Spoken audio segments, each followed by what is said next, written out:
to get my theater voice. Okay. A true thespian. I am a very true thespian. I'm a very improv kind of guy, so I'll just try to wing this and make it not sound like I'm reading a script. Very, very scary solstice. Up from the sea, from underground, down from the sky. They're all gone, they will return. Mankind will learn new kinds of fear when they are here. Look to the sky, way up on high. There in the night, stars on our right. Beyond the past, now then at last. Prison walls break, old ones awake. Madness will reign, terror and pain, woes without end where they extend. Great miracles, mankind are rules. Where do look at planets against stars, badly burning on the turning road, a returning season of doomsday. Scary, scary, scary solstice. Very, very scary solstice. Hello everybody, this is another episode of Moonlighting, and I am Broomhandle45, and with me today I have our wonderful site admin. This is what Shut up, Niall. Start it now. We're not I'm starting. sorry. That was the thespian in me. I'm sorry. I got aggressive. You know. Yes. But with me today, I have Dark Angel 76, our wonderful admin. Hello. We have Nihilistic Impact. Hello. We have Ari, as I call her. It's her birthday. And it is her birthday, so everybody wish her a happy birthday whenever they see this, even though I don't know if it'll be up today, but whatever. Wish her a birthday anyway. And as always, we have Lady. Hi. Happy sadly could not join us due to illness. She's ill. Came up with a case of death. That wasn't more Hopefully than... not fatal. Oh, okay, well, that's... I don't know if that's an illness in so much as a personal issue, Oh but... my. It's Australia. What do you expect? Depends if you know can cure what, it or yeah, not. I'm pretty sure they get a cold and they're dead. I don't understand that No place. wonder about that. They have things that can kill you. They have crazy money. You know. Yeah. Hey, how is our They money cost a lot. crazy? Because everything's expensive. Oh yeah, I thought you meant the It's notes or hoarding. something. No. You guys need to think of a new name, too. Australian dollar's kind of boring. Well, we did steal most of our ideas from America, so we just gotta add Australia to the front of it. Well, that explains why you have so many problems, then. Pretty much. Alright, so Broom, what are we covering today? Okay, our wonderful topic list, which half of this shit I can't even follow, is book discussions, which will mostly be dominated by Dark Angel and Nihilistic, because, for one, We're I don't the read a lot. readers. Woo! I will admit, I'm not a reader, not out of You know what, of Broom? reading, but You could certainly talk about any RPG materials that you have read lately. There you go. I could, but I probably won't. But At I least might. you're honest. Yes. And they have a wonderful assortment of books that are probably very interesting to read and over my head. And quite frankly, I do not know any of these books that I have listed in front of me. I know of So- City of Bones. It's the only one I've really heard of. Yeah, City of Bones is about the only one. Oh, Spice and Wolf, that's... Oh yeah, that too. Other than that, that's your guys' territory. But I will try to act like I know what I'm talking about. Okay. So what is the first book that you guys would like to talk about? Well, Well, Because Dark, you have a lot. why don't you go? it's not that much. Well, since, people are somewhat, at least a little bit anyway, familiar, I'll start with the City of Bones book. Just by Cassandra Clare. It's the first book in her Mortal Instruments series. It was made into a movie. I didn't see the movie. I actually have no desire to see the movie. It came out on DVD today. It came out. In Australia. Okay. I was tempted to watch it before the podcast, but I forgot. I really wanted to know how I know the basis of the storyline. I really wanted to know how they would work that into a movie when it's PG rated. Yeah. The book, I don't know how much you guys know about the book or the series. I mean, I don't know much about the overall series. I just know, the first book. Technically speaking, the book was really well written, very well written actually. The ideas were interesting ideas, and she really targeted some very interesting, themes and things like that. But my God, any book that takes me that's YA, that takes me 2 months plus to read, it's got problems. That's most of my books. But I mean, I'm talking where I'm really have time to sit and I'm actually trying to read it and it's taking me that long. Yes. I mean, I'm a slow reader, yes, but it shouldn't be taking me that long to read a book that's well written, has an interesting idea, and it's taking me that long. Do you know what I mean? Yeah. So it's convoluted? For me, I just didn't like the characters. I don't know. I could not. It's the pacing was not. It's she could have made the pacing better. She could have made the characters better. It's I just couldn't. I couldn't relate to them in any way. I could not get sucked into them at all. It's just I just didn't care. It's kind of I wanted to care, but I couldn't care. And anything for me where it gets like that, it's just, I don't know.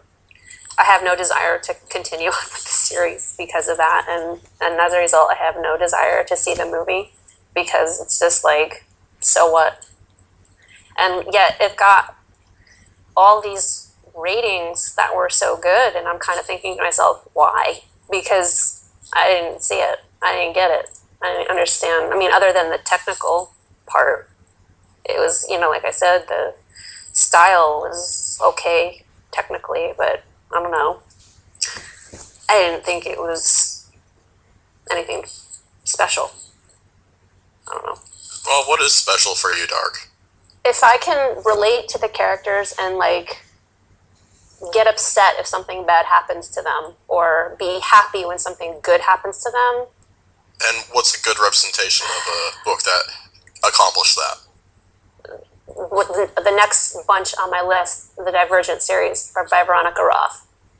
That's a very good example. Okay. I got so sucked into that. I mean, those books were easily twice as long, and I read them each in a day and a half, each book.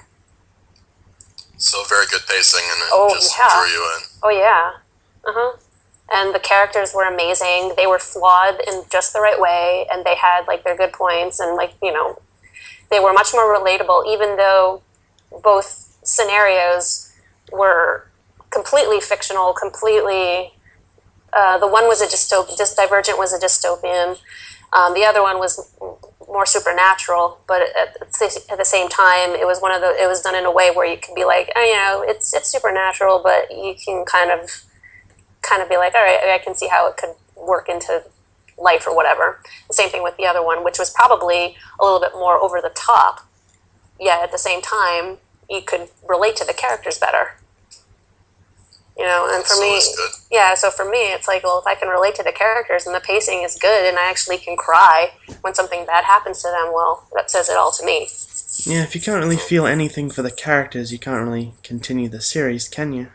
No, I couldn't relate at all. I just didn't really care. And so it's I have absolutely no, even though there's 6 more books in that series, I'm just kind of yeah, so what? I don't really want to know. It doesn't bother me one way or the other. Yeah, I was just curious to see how they brought in the love triangle and the incest factor into the film. I mean, how would they cover that on the big screen? Yeah, that would be a curious thing, I suppose, because that was a touchy subject that got brought up in the book, was the fact that she hit upon incest, and that she, that's a pretty big deal for a YA book. Big deal granted, for most books. The people didn't know. The characters involved had no idea until later. So Star Wars. Well, sort of, but that was just one rather chaste kiss, but yeah. Yeah, because this was hardly chaste. Well, no. And at the time, they didn't know that was going to happen. Well, yeah, but that's what I mean, though. It was more when it happened, I never really heard any hoopla about the fact that was a thing. It was just kind of one of the things that was brushed on. Yeah. So maybe it was done in the same way. City of Bones really pushed it hard because, like, it, with the incest, I mean, like, it was a pretty, I don't know, it was a pretty big thing in the book. They, like I said, the characters had no idea, but it still was a pretty big factor. Star Wars didn't really push on the topic of it. It didn't make a big No. deal out of it. They didn't know, but it was kind of a pivotal point, I feel. Yeah. I'm not saying it's the exact same, but Yeah, but I can see what you're getting at in terms of that. Yeah. in terms of, I guess, Well, and it's possible maybe mainstream approach. this author, who knows, maybe there was a little bit of inspiration from that. Who knows? Got to borrow from something, It's one of those weird things where you never know where the inspiration comes from. In the back of your head, you're always like, I don't understand where this came from. Yeah. Yeah. It was definitely interesting, but like I said, the characters, I just didn't really care much for them. I mean, even the main character, like the girl that it was centered around, like, she just was more annoying than anything, and the other characters, like, I don't know, just a lot of it was also predictable. I mean, that was the other thing too. Like, when it gets too predictable, I mean, like, you expect a level of predictability with YA anyway, just because it is YA. But there's predictable and then there's predictable, and this was kind of bordering ridiculous on the predictable. And it followed a lot of formulas to some of the more well-known books out there, which kind of, I don't know, for me was a little sad to see, but it is what it is, I guess. I mean, obviously enough people liked it that the ratings are phenomenal and whatever, but so power to them. I just wasn't my thing. But that doesn't mean it's not someone else's thing. Yeah, I don't really follow books enough, so I never know what the hell people like or what they don't like. I just pick up a book and I think it looks good and then I'll get it. Yeah.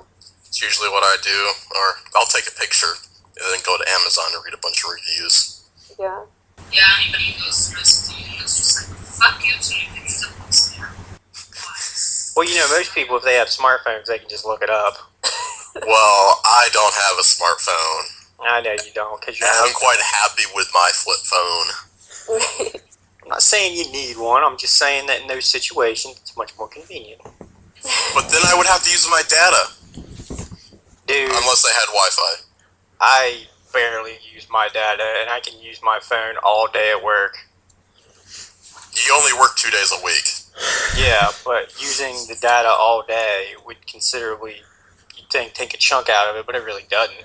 I think I've used all my data once, and that took about 10 podcasts in a week. And that was 2 gig of information I had to go through. Yeah, I have 2 gigs with my plan, and that lasts me. Like, one month I've gotten close. I usually use like a gig and a half, I guess. Why am I hearing her through Niall again and not through her? Yeah, that is a little weird. I laid on my thing and it muted. I'm sorry. It's okay. I can fix it in post.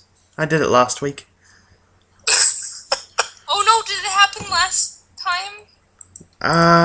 When you went to Apparently. cook your roast, you went a little quiet because you were in the kitchen or something, so I just upped your volume for the few sentences you spoke at that time. Oh, okay. I'm sorry, I made you do things. It's part of the Stop job. doing things. Glory of editing. I enjoy editing, it's so fun. is that your list, Dark? That was just the one. You can do. You go ahead and do a couple, and then I'll go back and finish up. So that. Okay, most recently read for myself was this morning I finished the second Spice and Wolf White novel by Isune Hasakura. I probably butchered that. I don't know, and I don't really care. Pretty much, if you ever want a really nice, light romance story detailing medieval economics. Well, not medieval, it's actually more like early Renaissance economics. Then this is your go-to. It is really heartwarming and really fun because of all the economics. It's not too often you hear someone say that. I hear it frequently. You'd be surprised. I know. This is what happens when you live with someone that purchased like a 3-volume set on Byzantine economic history. I know. You're so excited, Niall. There was an essay on the development of like their textile manufacturing and how they have like 3 or 4 different weave types and they use them for different.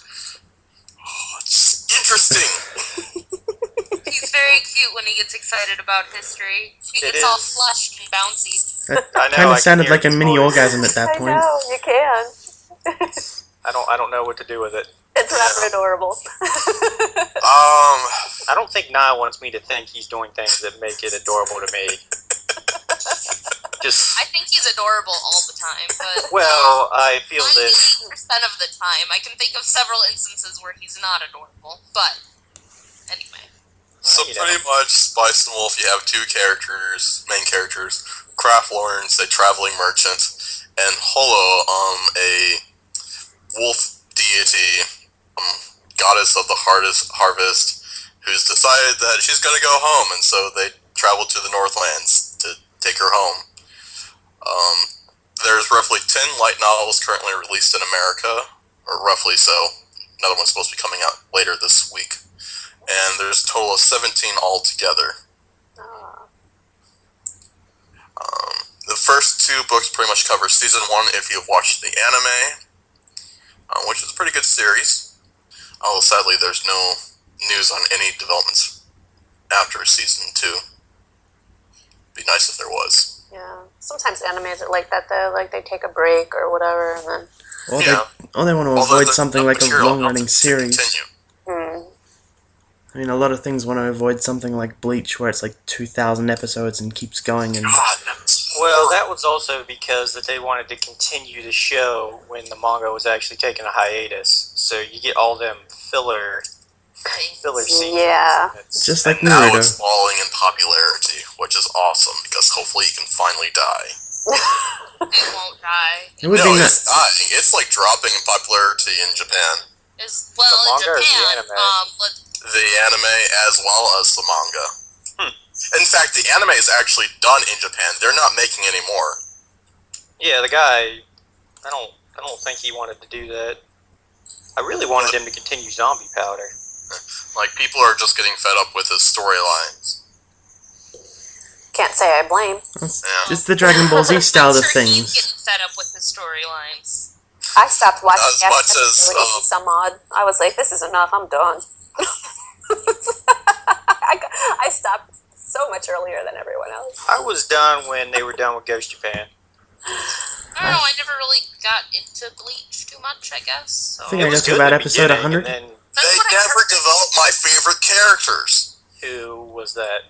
I love Chad because his whole entire arm things were just kind of cool, and the whole entire fact that he was from South America but living in Japan, which is actually not all that weird No. because there's actually a large population of Japanese people living in like Brazil. Hmm. But I also love Kenpachi, and they never Yeah. really developed him.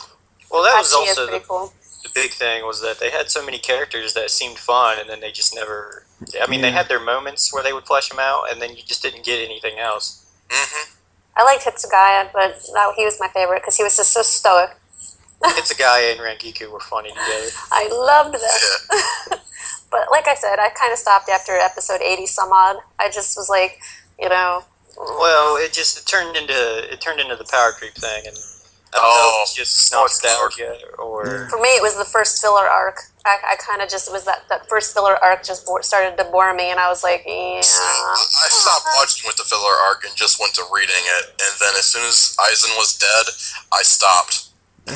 I think Yeah, I stopped at I didn't even get Hekamondo. That was my end point. I didn't even get that far. I just like, I'm like, oh, he's the bad guy. Okay. And now filler. This sucks. I gotta wait. I'm done. So I was like, yeah. So I haven't really looked into it. The main reason that I quit was because I liked it because it had the kind of action I liked, but it didn't have the power creep until later. And then Yeah. once Renji got his Super Saiyan on with his sword, I was just like, oh boy, here we go. Yeah. And then There was that whole weird thing where Ichigo could do everything that took everybody else 50 years to figure out, or something. That's irritating. That's the standard of this type of series. Yeah. Let's see. Another book that I've been working on is the fourth book in the Malazan Book of the Fallen series by, let's see, Steven Erickson. I was about to say Eric Stevenson, but no, that would be wrong. Called House of Chains. Pretty much, the Malazan books are like if you took. It's written by an anthropologist, first off. Okay. And so it's got a really well fleshed out like setting. It's really cool. Another interesting fact about it is the fact that it's actually based upon a group's tabletop roleplay. Oh, neat.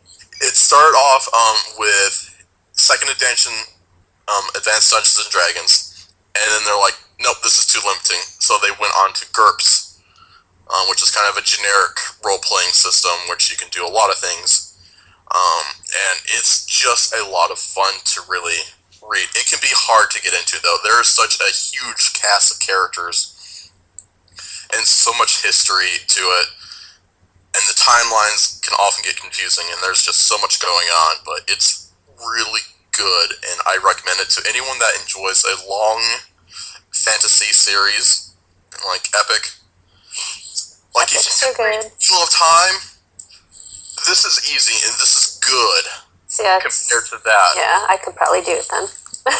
I can read those. Of course, each one is usually around like the first one, Gardens of the Moon, is maybe like 400 or 500 pages. Okay. The one I'm currently reading is at least 900. Okay. And it can be really annoying. Honestly, this is one of those series where I almost would recommend reading in electronic format, just so your books don't fall apart. Because they're that big? Yes. I read on my Kindle anyway, so that wouldn't. I know for me it wouldn't be a big deal. I'd probably actually read more if I had a Kindle, because then I would actually have lighting. That's one of my main problems in my room, is that my room is like the bat cave when it turns about 5 o'clock, and no amount of lighting can actually give me good enough lighting unless I have like a fucking sun lamp directed right at the book. Yeah. So that's the main reason I really don't read. It's still because it's fluoros. such a pain in the ass. Now, Ari's been reading a few books lately. I am always reading a few books, You or read several any? books, or so many am I. books. We have a problem, dear. I know. But what have you been reading lately? Yeah, what have you been reading? Go back to Dark, and then we'll round. I started a new series, the Wayfarer Redemption series. So I read the first book in that, the Wayfarer Redemption. That was pretty good. What was that about? A lot of stuff. So helpful. Yeah, I know. I'm really crap at describing books because I get really excited, and either I give people a lot of spoilers or I bounce around everywhere and I don't make any sense. How about the summary? You could just do spoiler alert now. There you go. Spoiler alert. Go for it. I'm gonna look up a summary. The book has It'll actually been out for a while. Yeah, it's been out forever. While I look up a summary for the Wayfarer Redemption, I'm just gonna go on Amazon because I can. I feel I also need to comment that Malazan pretty much deals with soldiers, so it's a bit like the Black Company in that you really got the soldier mentality going on. Okay. It is a fantasy series as well. There are gods, there are some elf-like things, and lots of other different species, but history is very important to the setting. And yes, good stuff. Really interesting magic system. Very, I can't really think of a word, but it's not mechanical.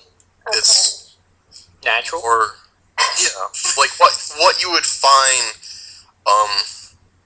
like not in a game, where you press A to produce fire. They actually explain the reasons and the whys. No, there's some laws, but some it's just kind of like weird because, alright, so each spellcaster, they pretty much have like what's called a warren that they can draw power from to cast their magic. And like one guy, whenever he draws magic, all the animals in the area just go fucking crazy. And no one knows why. Of course, that character also wears a shirt made of hair from his dead mother. Ooh, Oh, so there's a flaw. creepy. It sounds a Making little it really scratchy. weird. That's really creepy. That's funny. There's a lot of like totems and fetishes Just in a- the traditional sense of the A term. question: was Yeah. she dead when he made the shirt? She is dead. But when he made the shirt, was she dead, or did She died. He made the shirt. Oh, so he didn't kill her to make a shirt. Well, I No. don't know if he like kept her alive and farmed her hair for a while first. Because I mean, if you've ever spun yarn, which I have, I can tell you it takes a good amount of fiber to make a good amount, at least to make a shirt out of. Like human hair, great. That sounds so All right. soft and Did you comfortable. review? Yeah, I did. It's basically about this prophecy that's being fulfilled, and there are these three races on this continent, and they don't like each other, and they have to unite to defeat this bad dude. I don't want to spoil things. It's really good, and if you like epic fantasy sort of dealios, then you should read it. I'm sorry, I'm so It's alright. bad at this. You know what? I think I might actually have a book that I can talk about. And I'm also reading Niall got me for my birthday the Hyperbole and a Half book, because I really like that blog and it makes me laugh a lot. What's a good blog? Oh, it's such a good... And I would highly recommend getting the book. It's fantastic. We should And probably throw up a link to that. Yeah, I think Happy I wants that read- book for Christmas. it's a good book. And I read it I read it at work, and all I did was laugh. I think I fell off the couch at one point. I was laughing so hard. It was perfect. And I'm rereading Dragons of Autumn Twilight in Finally the now. Dragonlance Chronicles set. Finally, something I know about. I love Dragonlance so much. I could talk to you for hours about Dragonlance. That series, I only read the first book, but it did annoy me a little that no one died. None of the main characters. They all come back to life. All the pain comes later. Ah, that's good, because, yeah, that just frustrated me about the first book. There's much pain later on. Doesn't Tasselhoff die and come back as a ghost? Not in this set, and no, he doesn't come back as a ghost, you jerk. No, Spoilers. like War of the Souls. He doesn't come back as a ghost. Who was the spirit that was wandering around that? Because it's been a while. He This exasperated is not the something. time to discuss Dragonlance, and I get so mad when I talk to you about it, because you're terrible and you make me mad and upset, so I'm not talking to you about Dragonlance right now, because it's a beautiful thing very close to my heart. Okay. Okay. Niall and I don't see eye to eye on Dragonlance, and he doesn't look at, because I've never played it originated as a tabletop game, and I haven't actually played it, so I don't know anything about the mechanics, but I like the novelizations and everything. And he doesn't like some of the races and things, and he doesn't understand anything It's about racist as hell. Welcome to You the know- real world. The thing is, I understand there are problematic things about it, but sometimes it's okay to like something as long as you're aware of the problems it has. I know, it's just that all the racism is described as like a positive thing. Like, It's not positive, and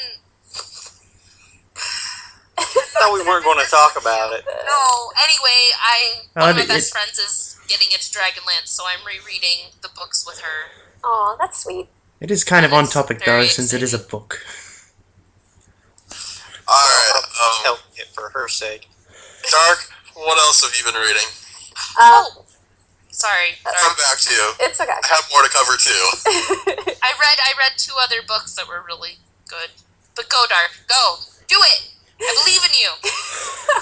Don't believe in yourself. Believe in the me that believes in you. Shush, Niall. I also read, like I alluded to before, the Divergent trilogy. I read all 3 of them, Divergent, Insurgent, and Allegiant. And the whole thing was absolutely amazing in every way that it could possibly be. Honestly, and it's by Veronica Roth. Honestly, oh God, I loved literally everything about that trilogy. There was absolutely nothing wrong with that trilogy at all, even though the last book got a lot of flack. I don't understand why, but it's probably because people wanted it to go a certain way and it didn't.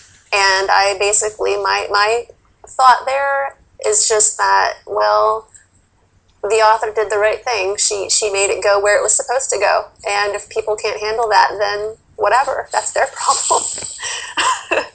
Basically. People feel very entitled once they've sunk in a considerable amount of time into anything. Yeah. Yeah. Like Mass Effect. Oh yeah, that was terrible. But that's another discussion for another thing. Yeah. But yeah, I mean, it was, yeah, because a lot of, I've seen what the reviews are, and like, it's kind of like, the first 2 books are like, such raving reviews, and the third book, even though the reviews were still very good, they just were not this in the same league as books 1 and 2. And I know it's because of, I know what the reason is, and I'm not going to say what the reasons are because I don't want to give certain things away and what happens. But I know it has to do with basically people wanting it to go a certain way, and it didn't. And Right. I personally think that the way it went fit. It really did. I mean, like if you think about the way the story built up, the way the characters were, the environment in which the whole thing was, that she created, that the author created, it was exactly the way it should have been. I can't imagine it, to be honest, I can't really imagine it being anything than what she wrote. And if she had done it the way people had wanted it to be, it would have kind of been weird. I mean, like it wouldn't have made sense. It really wouldn't have. And I don't know. People can kind of bitch and complain and whatever, but to me, it just made sense. And the whole premise of the trilogy itself is you have this society, and it's broken down into 5 factions. And you have the Dauntless, the Erudite, the Amity, Candor, and Abnegation. And each faction stands for basically like one kind of like character trait, and you're supposed to represent. And then there's this day of choosing where you can choose either to stay with your faction or leave your faction for a new faction. And the motto is faction before blood. And so you serve your faction ultimately, not your blood. So, if you leave your family behind, you leave your family behind. You serve your faction. And but that's kind of the whole premise, and it follows this main character, and it starts off on the day of her like around, she's going to be coming up to her day of choosing, where she has to either decide to stay with her faction or she's going to leave her faction. And it kind of follows her whole story, and it kind of, the whole idea is, can you follow one line of thought, or do you follow many lines of thought? So it's kind of like a self-discovery kind of idea in this dystopian society. That's kind of like the whole deal of it, but it gets a lot more in-depth than that, of course, but that's sort of like the starting point. And I personally thought the entire thing was beautiful. I really did. And it's going to be a movie. It's coming out in March. I'm so excited. Oh my God. Hopefully they don't butcher it. I hope not. It doesn't look like it. I saw the trailer the other day when I saw Catching Fire, the second Hunger Games movie, which was fabulous, by the way. And I saw the trailer, and it looked amazing. I mean, it looked like it was following, at least the clips I saw looked like it was following it okay. So that made me hopeful. So hopefully it'll... Fingers crossed. Yeah, my fingers are crossed. Excited for you, Dark. Also, I like hearing you talk about books because you're much more coherent than I am. I try. I get From the sound of it, it's not too hard. Well, I just get really excited about books, and then I get jumbled. I'm bad. It's better than I am. I just can't remember anything that goes on. This book was about the journey of someone doing something at some point in time, somewhere. That sounds like a good description, though, and you give nothing away then. See, you perfectly screen yourself. See, the last one I read, was 3 years ago, was one of the Geomancer series, and all I can remember was it was about crystals and their use as a power source, and that's about it. One girl who had a special talent found an exceptional crystal and was making it into a really powerful thing. That sounds like a terrible book now. good at least? Yeah, I got into it. If I can actually stick to a book for more than 3 days, it's quite good. I have about a 3-day limit. If I'm not hooked and I'm not reading straight for 3 days, I will put it down and never go back to it. My It's not a reading horrible rule. my reading time has slowed down a lot because I used to be able to get through the book in that 3 days, and now I can't. Well, I have a lot more time to be reading with my job now, so, which is nice. It was better than when I worked in food service and couldn't read. So, what else are you reading, Dark? Talk to us more about books. Just when you're doing the food service and you've got the little the peg, just pin a page onto the grill and read that while you're cooking. But then it might get all greasy and sad. I would cry. And ruin your food. Yeah. No, the food would be enriched by the learning, unless I started crying because there was a sad part. No, I'm saying the book would be too engrossing and you would burn the food. No, I could multitask. Just cook the book instead of food and just deliver a deep fried book to their table. Learning. Sad thing is, probably having a book full of deep fried books probably healthier for you than the shit they spit out. Probably. That's too much fiber. You'd be shitting out literacy for months. Oh God. Oh God. Oh my God. What? Oh nothing. Would Do you have you- any more books? Would your meal Yeah. taste like the I got 3 more. Well, I just wanted to mention I read I read 2 of Neil Gaiman's things because I adore him. I read his new book, Fortunately the Milk, which is fantastic, especially for children. And I'd highly recommend it for you, Dark, perhaps. Okay. I don't know if your kids are quite old enough for it yet. My brothers are 8, so they're in a good age range for it. Okay. But it's a quick read and it's really good and very silly and involves time travel and talking stegosauruses who are scientists Aw, and pirates. There are pirates in it. nice.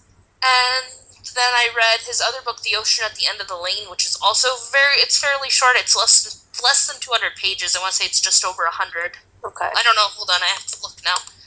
But it's right by me, so it works out. Well, it was right by me. Did you get it back from loaning it out? Yeah, no, I did get it back, but now it's left. Where did it go? I'm alarmed by this. I don't know. It's not under that. Ow. And now the books are attacking Where her. did it go? Oh no, I'm really upset. Well, anyway, it's good and you should read it. Okay. Let's see.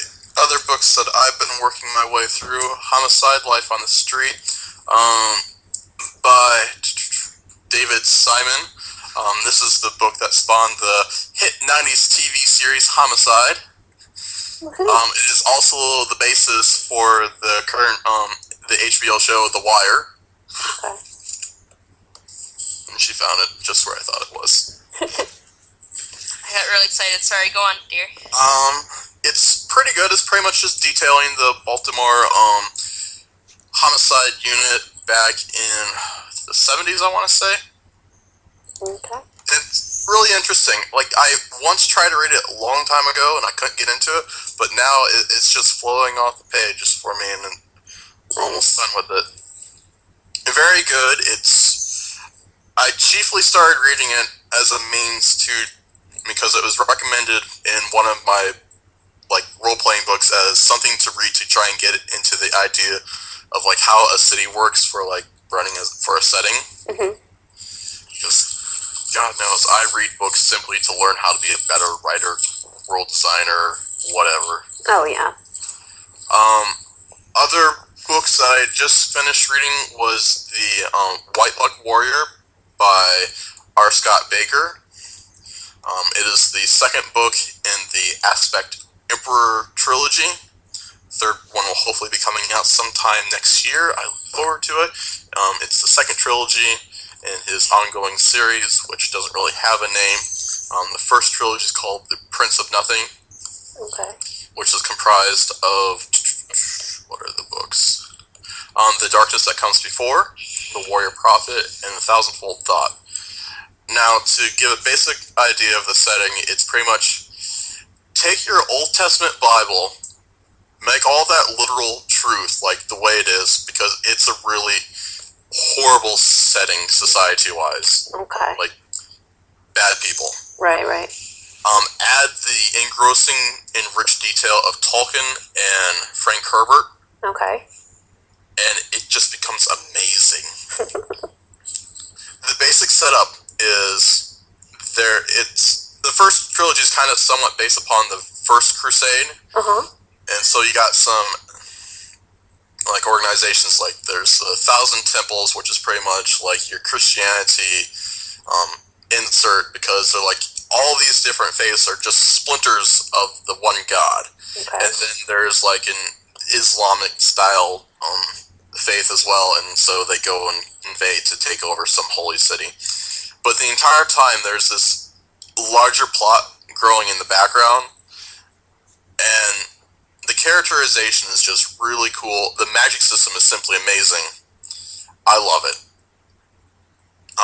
And the crucial thing for the magic system is that you have to be born to it. Okay. And that damns you pretty much to hell, because magic is evil or something. Okay. Interesting. And the way that people cast spells is that they have to alternately think in one language while speaking in a different one to cast. Oh, crazy. Yes. It's the whole entire idea is that you have to clearly define what you're doing to change the world. Right. Huh. That sounds very difficult to actually do. Definitely It's difficult. It's some really nice imagery. It can be really violent and bloody and downright depressing. Because that's what we all like to read, is sad, depressing things. But it's so beautiful in its description. I personally love it. Some people hate it and deplore it because there are a lot of horrible, horrible things in it. But I enjoyed it. Now, the other books that I'd like to touch upon are by Joseph Guys and Francis Guys. They are Life in a Medieval City, Life in a Medieval Castle, and Life in a Medieval Village. I have read the first two, currently working my way through the third one. They're very interesting. Again, these are books that were recommended in one of my RPG materials, actually the same one, as a just help create settings. Right. That makes sense. And it's really interesting, like, going back to Spice and Wolf, one of the very early plot lines is the whole entire idea that a local noble is devaluing the silver prices, like changing the quantity of silver in their coinage. Well, reading Life in a Medieval City, I found out that for most people, the amount of silver in their coinage didn't really matter to them. That didn't determine pricing. What really determined pricing was like whether or not it was a famine year or not, and the availability of materials, not how much silver was in their money. Huh. It was just interesting. Who knew? Yeah. Very interesting. Yeah. I wouldn't expect that. Like, I'm sure that, like, on a higher level, once you get to, like, the different nations warring against one another, you could certainly destabilize people's money. Of course, then I am comparing roughly the 1200s, late medieval, early modern, towards what seems to be more mid-Renaissance. Right. Modern. Yeah. So very good books. I certainly recommend them to people. They are short, although they can be a little tedious, such as in Life in a Medieval Village, they have lists. Like, they'll give dates, and like, so-and-so was a juror this year, and that, and like, just say, like, what positions of power they had.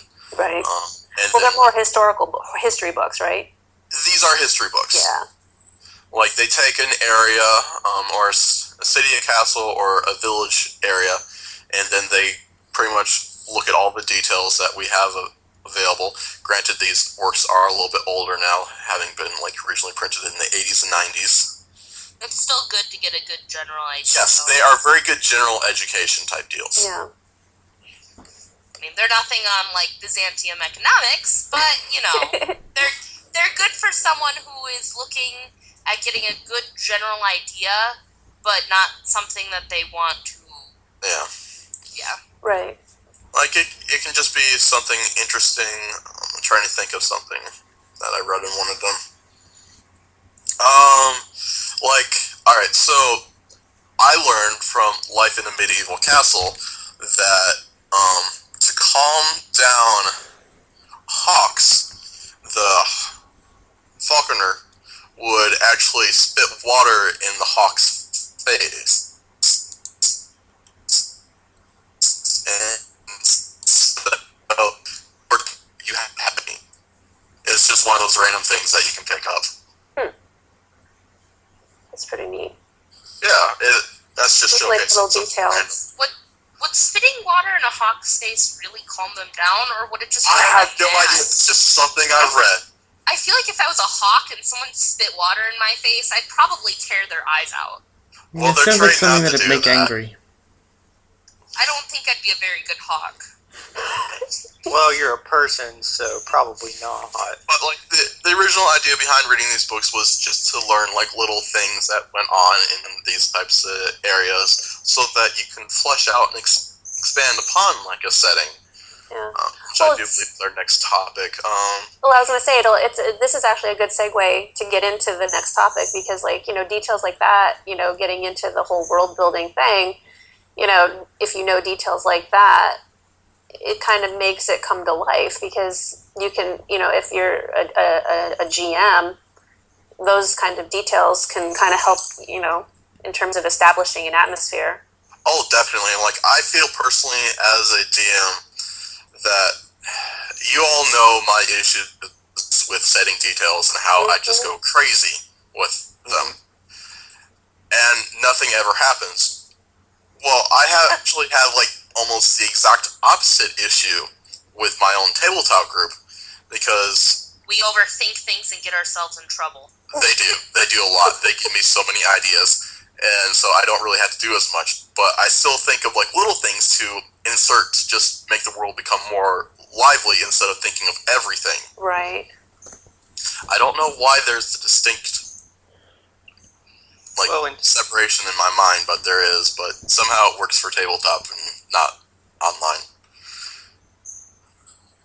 It could also be that now that you're there's more involvement when it comes to the actual world, because from what I understand, tabletopping is a much more interactive experience as opposed to world building and role play.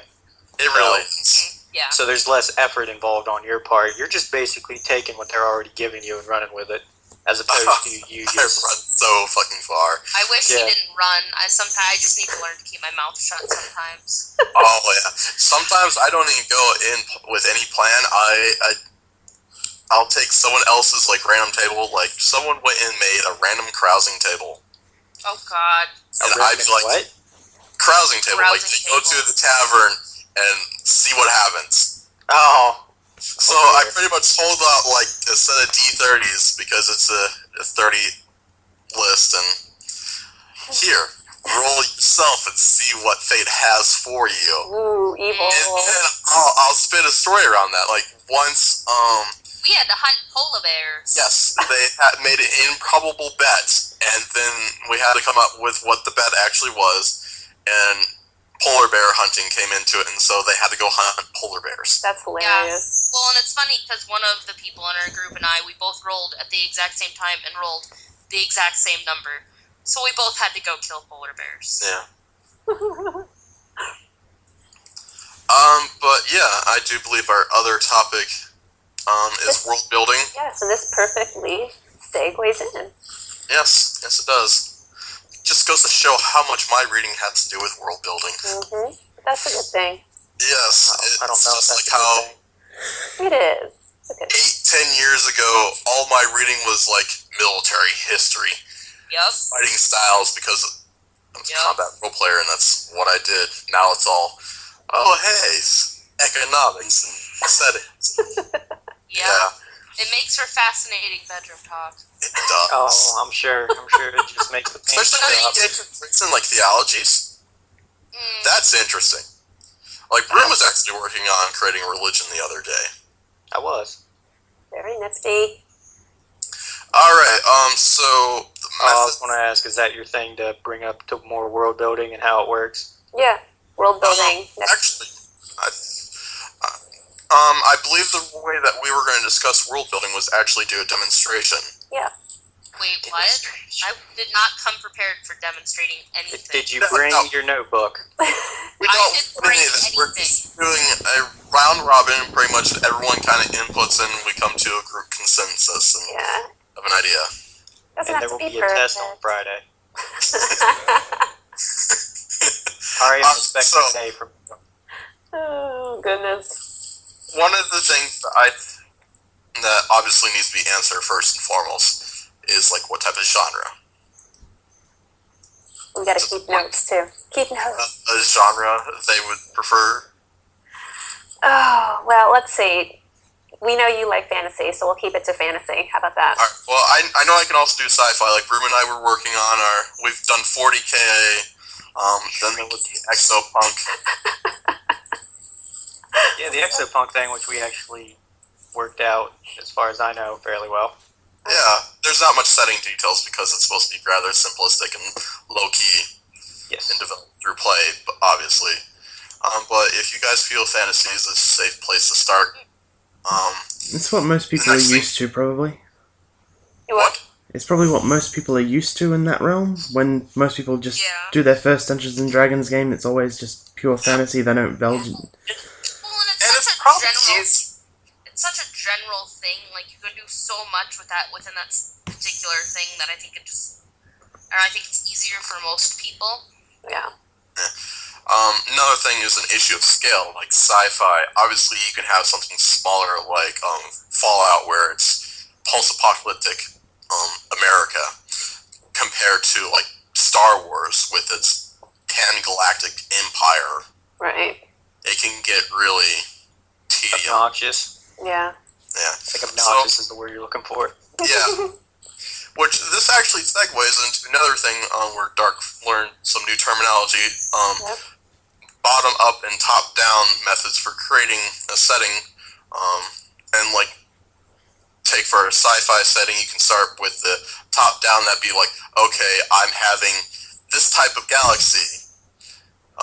And then slowly building like, okay, what is going on here, and then slowly getting into the world, and then the city, and then the locale, and individual people, compared towards a more standard, like Broom mentioned in previous conversation, like your standard role-playing game where you start off as a nobody, and then you build up and you learn more and more about the world.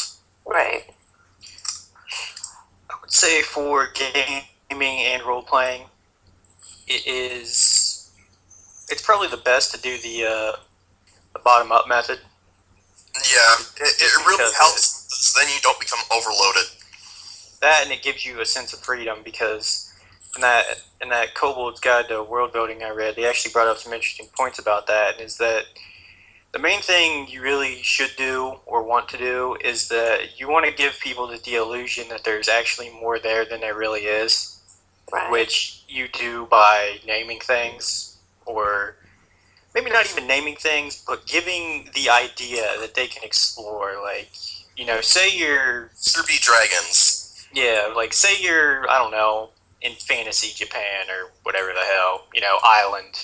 There's obviously other places out there, but that doesn't necessarily mean you're going to go there. But if you give them names and you sort of imply that, they do trade with other people, or they're very isolationist, that already implies that there's something bigger out there, and you don't necessarily you don't necessarily have to flesh out what it is, but you Right. have to kind of Unless go, you go there. yeah. Well, again, it's the assumption that what you're doing is you are making what is already there so fleshed out that they feel that there is enough that you don't have to expand. But, I mean, Right. But that if you wanted to, you could. But Yeah, it's like they don't that's- necessarily care that you do. yeah, that's the thing. That's you want to give the idea that they could if they wanted to, even if you don't actually have anything. Right. Which is kind of it kind of gives you a sense of scale without actually having to put the time in to get the scale. Right. Which is very important in a lot of ways, because then you don't feel so narrow and suffocated. Right. Yeah, and so since we have now discussed these two terms, and we've opted to do a fantasy setting, there's a subgenre.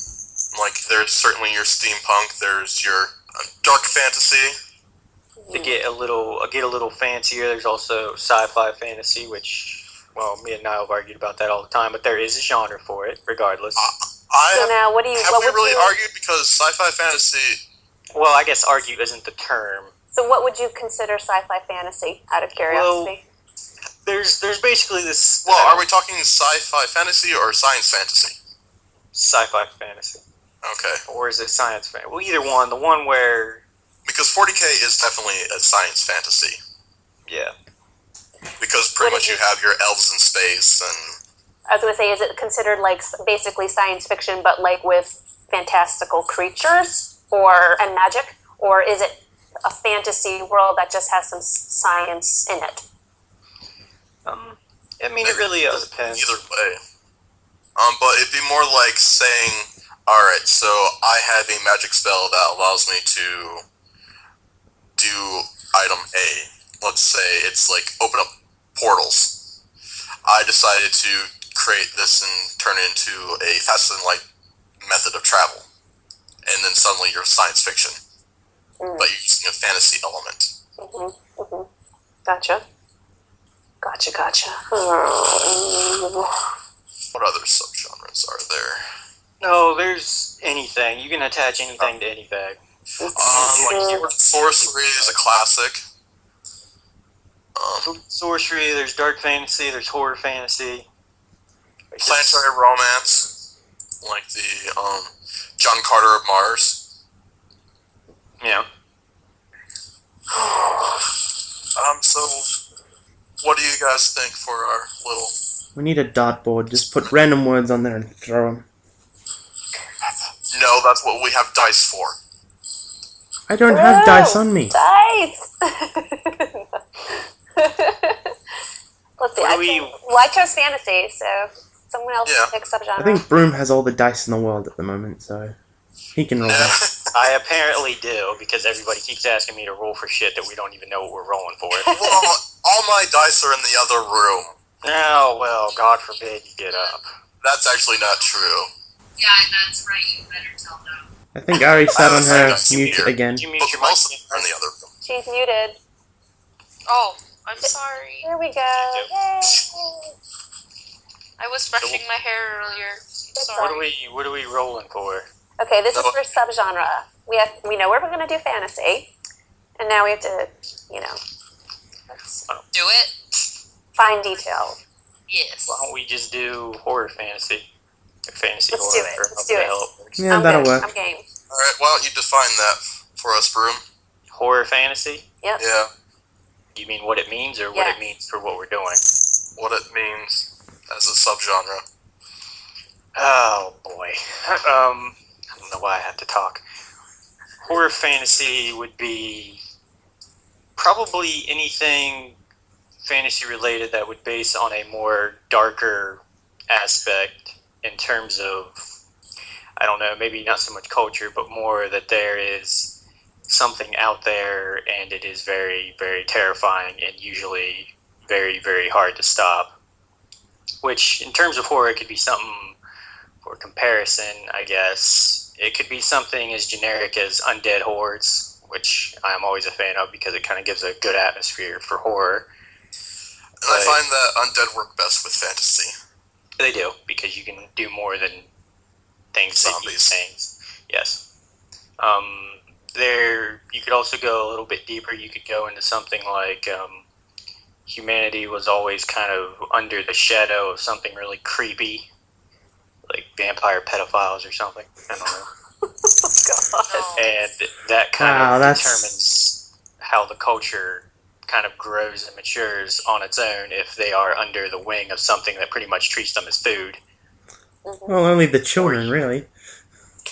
Well, yes. Well, the problem is getting to the point of not being a child. Yes. Yeah. Yes. But Once they select you and like put you in a pen and just say, "Here, grow up and breed, give us more children." you could do. Oh, what's another good example of horror-ish fan? Claymore's probably a good example. It got kind of weird at the end, but Berserk. That was a is good another show. good example. It's Honestly, when you say horror fantasy and you're describing it, I'm thinking more dark fantasy as in. So well, it's kind of. To me, it's always been kind of hard to differentiate dark and horror because they kind of go hand in hand in a lot. They really do. So, I mean, I guess it would really Little depend. overlap. Yeah, You could certainly do a very light-hearted horror fantasy. you could, but I think horror implies more something. I guess something scary or wrong, and then I guess dark would imply more of an atmosphere thing. Mm-hmm. So, I mean, it could be whatever. I mean, there's certainly a lot of lighthearted horror movies out there, Yes. and there's Jesus Christ, Vampire Hunter. Oh God, I remember that. that's pretty awesome. Santo. Saint of wrestling. The weirdest I watched There's- recently was Lesbian Vampire Hunters or something. Oh my. Say what? The movie Lesbian Vampire Hunters, it's kind of like Shaun of the Dead. Just that vein of Oh, comedy. lesbians? Yes. Does it have a lesbian drop-off center? No, I don't no. think they have a lesbian drop-off center, dear. Jesus. Is that a thing? It is in Jesus Christ Vampire Hunter. Apparently so. Nice. Oh dear. Got to do that part, I We're the guess. atheists. That's a funny movie. But yes. Alright, so horror fantasy, so we're going to have some darker elements, most likely either involving existential terror from something outside Lovecraftian, but I feel we should stay away from that because I do that too much, and focus on more like, let's say, evil necromancer is raising the dead. I do like necromancers, but which kind of dead? Are you gonna have the zombies that can regain their consciousness via salt, or just the standard brainless hordes? What do you think? This is just a thought exercise. Because last time I created a necromancer, I used the based off a method the South African voodoo doctors. So instead of actually raising the dead, it was more seen as a bringing the soul back from the afterlife and re-encapsulating it in the corpse. So it wasn't just reanimating the dead; it was bringing their soul back and sticking it back in there and having control over that soul. I like that. What do you guys think? I like it too. Sounds good. Alright, so we have subservient, not mindless zombies under control of a necromancer. Let's see here. So, what should the setting be like, aesthetically? Like, what type of cultural basis? What should the buildings be made of? Stone. Okay. What should the architecture be like? Well, if we're going off of something like undead, there would probably be a fairly heavy faith of some kind. Yeah. Because things are scary and people need things to make them feel not scared. Of course. So I would probably go with kind of a I don't know, like I don't want to say 40K, but that kind of vibe, I guess, like how they You want... Oh, hey! like an ornate. Yeah. I can't want remember. the Gothic. Gothic, yes. To work with that, we could first, the society, it could just be set up as like a Sun King protector. Yeah. Dividing, so kind of like a priest king, where they're combining god and ruler all into one. So it creates a really regimented society. Let's see here, and so we have fantasy, Gothic architecture, stone construction, because stone is a lot more sturdy than stone for undead not to get through. Right. Evil necromancer with servile zombies that could potentially be saved and the souls released. So there'd be definite reasons to war against them. What should the technology be like? Van Helsing? Repeating crossbows? It depends on. I guess it would really depend on how long that they've been doing it, and if they're so single-minded in their purpose, the chances are that they do have some odd technological gaps here and there. So you're saying sort of Useful. steampunk-ish? Ish. Well, you That's can why certainly I'm do that, saying yes. ish. Yeah, I mean, Yay, we're adding another subgenre. I suppose. I mean, from us, from a technological standpoint, I guess it's kind of silly. Like in terms from muskets to bullets with casings, you would think that offhand people would automatically look for something to contain it, but this is from people who have always considered guns to have. Yeah. So I mean, you kind of gotta. With stuff like that, you kind of got to assume that there was some weirdo crackpot that was like, instead of just having the powder and the bullet, why don't we have, something that holds it all? And then instead of everybody going, you're a fucking weirdo, someone was like, that's a good idea, let's do that. Well, it really all developed because, like, the caps lock was originally made because someone's like, I want to shoot birds while it's raining. Yeah, I mean, it would just, for stuff like that, you basically have to assume that there was just some dude that got away with it. Pretty much. And if there is someone who And if society is regimented enough, and people are always worried about like whether or not the necromancer is going to get their body to put their soul back in. Mm-hmm. You'd be very careful about burying your relatives.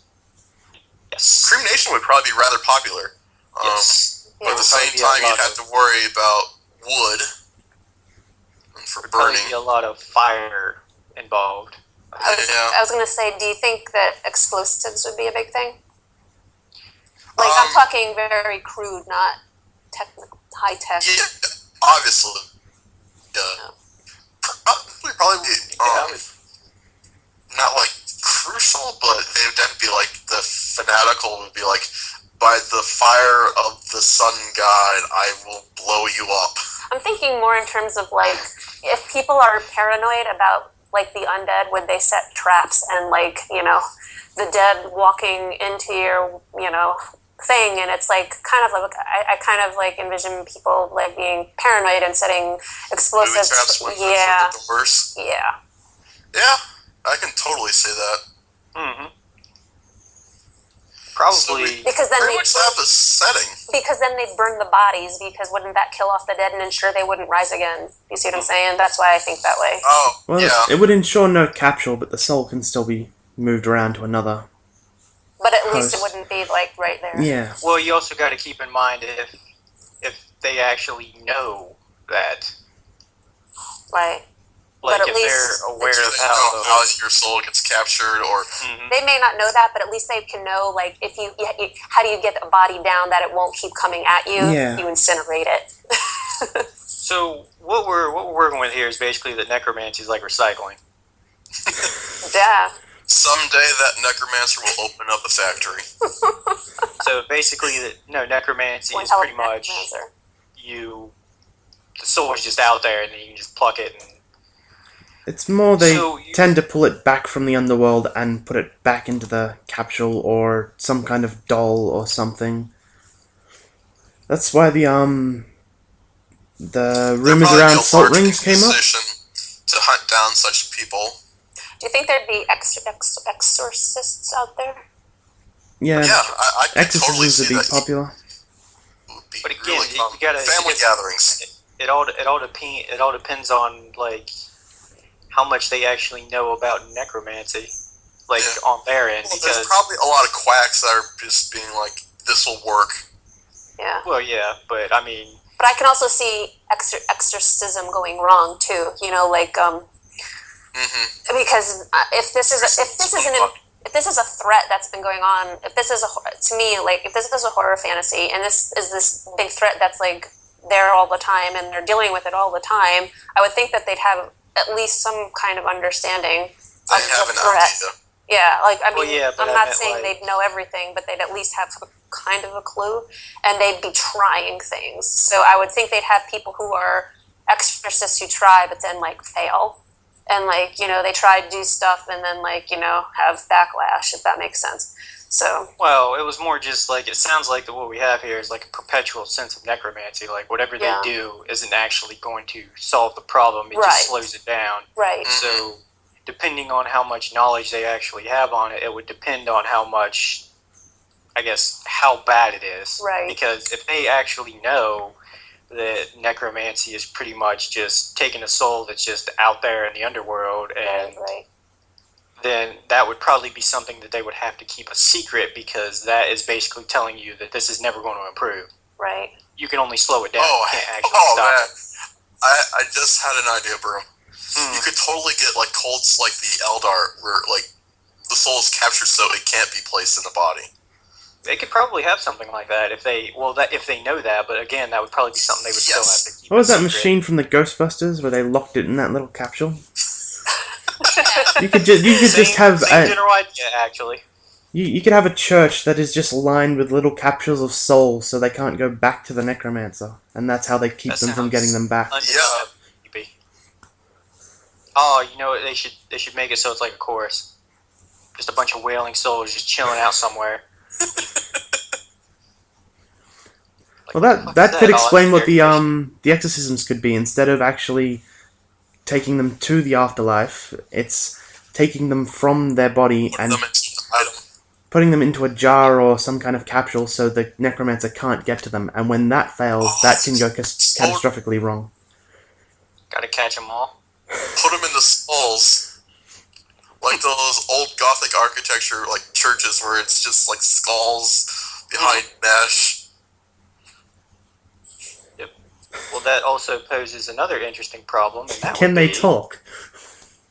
Huh? Well, that's not a Well, problem. if the souls are Creepy trapped in the things. skulls, can the skulls like talk to people if they were walking through that room? Potentially. I just imagine like somebody going through someone's family home and there being a skull on the mantle and it starts like reprimanding them, and then they're Take just off like, your shoes, you rascal! Get off my lawn! just be like, sorry guys, that's grandma. Sorry. She's pretty feisty.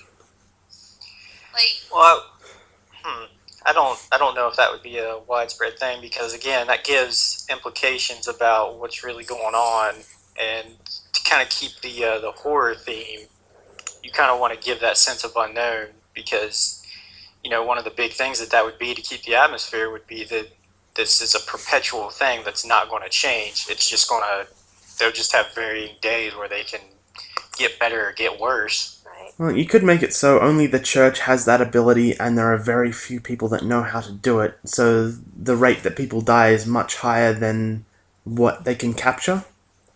Well, Yeah. there would also be a resource issue, as in, basically what we're saying here is that every person that dies can be reused for necromancy. Well, then that means in order to stop the problem, that everybody that dies would have to be captured into a Pokeball or whatever the fuck it is.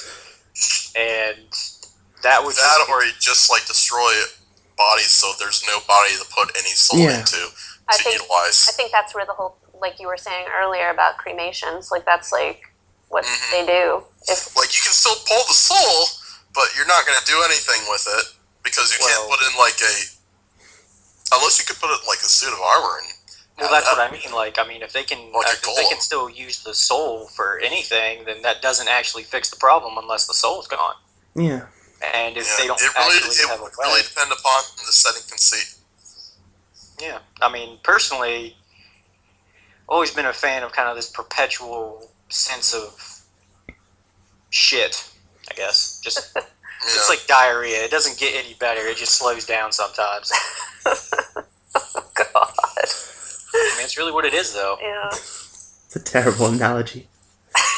But it's a true but analogy. it's true. Yeah, I think, because if you're really doing horror, it really all depends on what kind of horror you want. Because if there's sometimes there's horror, where they have like a bright, a bright sunny ending. Yeah. All right. So I think we got to very good grasp on the setting itself so far. What type of hooks or storyline do you think would be doable with this? You could do a lot of things. I mean, you could be an exorcist. You could be part of whatever thing is designed to take them out. Like, I don't know, some kind of Knights Templar. Or, again with the Van Helsing thing, some cool dude in a black duster and a fancy hat. Oh, Solomon Kane! Mm-hmm. Even better than Van Helsing because it didn't suck. Although the movie sucked. Whoa, buddy. Hey, the only highlight of Van Helsing was the fact that the sidekick got laid and the main character did not. The only That was kind of point funny, wasn't of it? Van Helsing was that it was Van Helsing. That's a great movie. You just had to have It a was. lower sense of taste. It did have a great Frankenstein's monster. It did. It had a lot of good stuff. It had Kate Beckinsale, that's why. It also, Honestly, that didn't matter to me. It mattered to Broom. well, I actually forgot she was in that. I actually like it because it was Hugh Jackman, and I like Hugh Jackman. Now that you recall that Kate Beckinsale was in it, it's gotten that much better. Well, she's kind of hot in that movie. The brides were done rather well too. They were. I actually liked the movie quite a lot. So. Yeah, I enjoyed it. I do love the masquerade scene. Yeah. And again, very good video game tie-in, which surprised the shit out of me. Never played. I have to admit, I I don't have know. watched that movie at least was- 150 times as a side view thing. I just put it on in the background and it just kept repeating itself, so it's been played a fair few times. I think we've actually pretty much gone through creating our own little setting. I suppose one of us can type this up if we so desire and go throw it in the concrete and be like, hey, what do you guys think of this? Yeah, I think it Well, I definitely think- should go in concrete because I'm curious to know what people. Or I'd like to see Thanks. people's ideas on like how to create settings themselves. Yeah. Obviously, we actually did a variation of the top down and bottom up because we started with like obviously the most basic of elements, but then we are also going far reaching with some of them, Yeah. and we didn't really devolve into like topography, weather, economics. Right. Like, Well, you know, we I could. mean, we did the very basic stuff that for telling a story. Right. But that can get, depending on, if you guys want to get into something like that, down the Really, line. what this just highlights is just how complex it can get. Yeah, and it can get very complex depending on Well, how you want to do things. Hold on before Niall starts jerking himself to all the minor details here. I think I wasn't even going to mention anything about that. I don't care, but I'm going to leave this footnote because it's very important. Not Okay. everything needs to be explained. No, and it doesn't. Exactly. Those are notes between you, yourself, and you. Or Exactly. your writing partner, if you are writing it with a writing partner or a group of people. If for whatever reason the both of whoever you're working with decide that you need to know the economics of some podunk shit town, then that is important to you. But if it is not important, then don't worry about it. Don't even concern yourself with it. That's kind of one of the main things with world building is that if you don't think it's important, then don't do it. But if it becomes important, then you need to at least give a hint of something or just keep it vague. Yeah. There is also some middle ground, being like, this is a major import, this is a major export. End of story.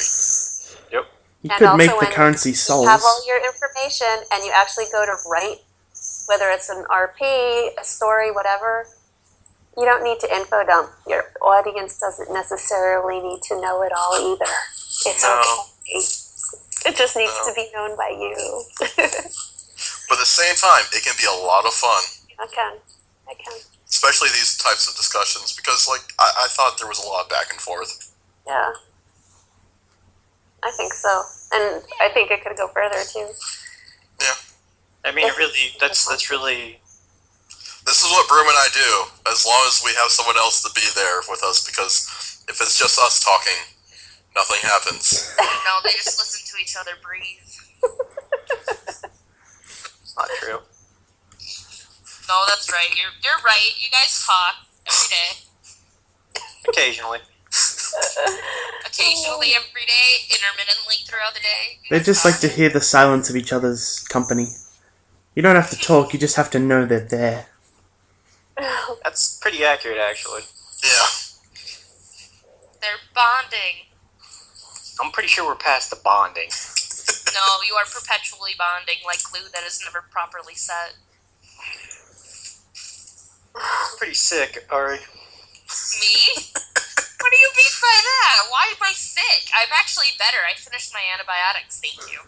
Well, that's very good, and I'm very happy that you're not sick anymore. But I meant that metaphorically. Why am I sick? Because I don't want to imagine being stuck to Nile for anything. Ever.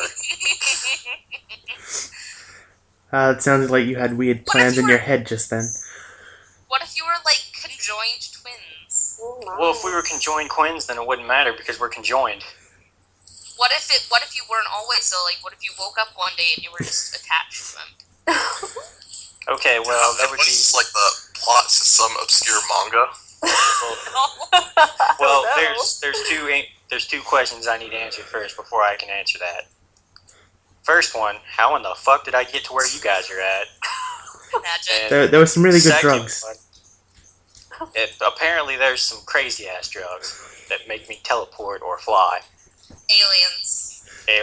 Or aliens, because they were like, you know what, these two people need to be put together. For science. For Hey Bill, give me science. the glue and give me the staples. We're doing this shit.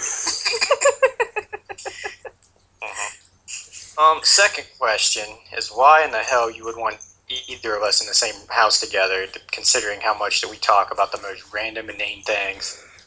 I live with Niall. I could probably have you around too. It wouldn't be that big of a difference. See, I would have had the question of where are we attached by? Oh my. Yeah, that's a good one. I feel Well, like you can't be attached by the front because reasons. So. See, that'll be awkward then because we'll be conjoined and I'll just have to be like laying there while stuff's happening. We'll make a curtain. I could just see it now. He'd be like rolling his eyes, making snarky comments. Are you done yet? Well, we do that anyway. He could just be contributing. We'll give you special earplugs and like maybe blindfold if you really need. We can make like a little head bag or like a curtain for you, maybe. A head bag. You're special. You get a head bag. A head bag. Like a brown paper bag, just cut little eye holes in. And Well, just, no. The point would be. No. They I don't know what what you're we're watching. Oh boy. Get him a Gip mask. Oh god. No. Oh god. I'm better with just a burlap sack. I would prefer a burlap sack. I'm sorry, I had to go there. No, we are not doing that because I would kill you and me.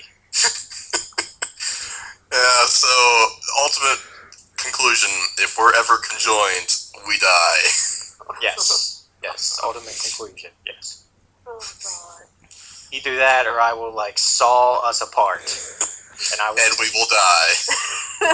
So again, the ultimate conclusion is dead.